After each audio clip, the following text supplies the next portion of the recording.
Hey, what's up, my people? Joe Kaufman here. So I'm going to show you a Facebook hack. So if you go on Facebook, just so where you can see more people, more friends.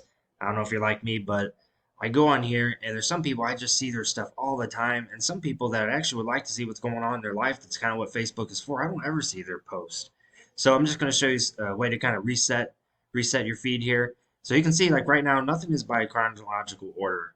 Your Facebook feed just automatically defaults to whatever has the most likes, comments, shares, and that stuff floats to the top. I've got like 4,500 friends on this thing, so I see a lot of, unfortunately, babies have people having babies, then funerals, sad stuff, but all kind of the extremes. But you can just kind of see here. Here's one that was posted an hour. There's a sponsored ad right there.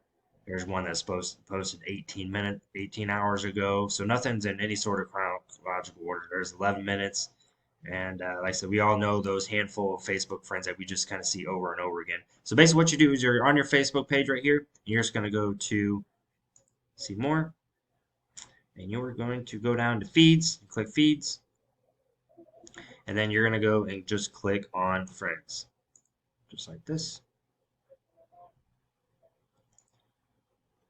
Okay, so now what it did is it took every single one of your friends and it puts everything in a chronological order. And then now you can just simply go through here. So this was posted just recently. And go through and you're going to see some advertisements in here, birthdays and stuff like that.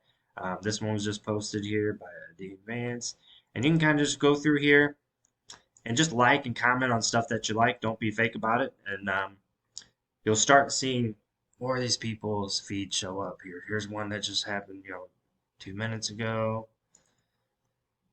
And each day, if you're a business owner and just kind of want to get your name out there more, it's good for business owners and it's good for if you just want to connect with more people. And like I said, just see some stuff that from friends that you don't normally see. Another just kind of side tip for you: if you go to their profile, like let's say we go to hers, and you got friends. Everybody's a friend that you, of course, that you friended. So then you just click on favorites, and then that way that also you're allowed 30 favorites per your Facebook account, and their stuff is going to show up more often. So hope this helps somebody out, whoever whoever wanted this information. But yeah, follow me for more tips and strategies. I'm a business owner. I run an insurance agency, so I'm always looking to get my brand stuff out there. So there's little hacks and stuff with the different platforms I'll throw out from here from now and then from time to time. Take care. Have a great day. Stay safe.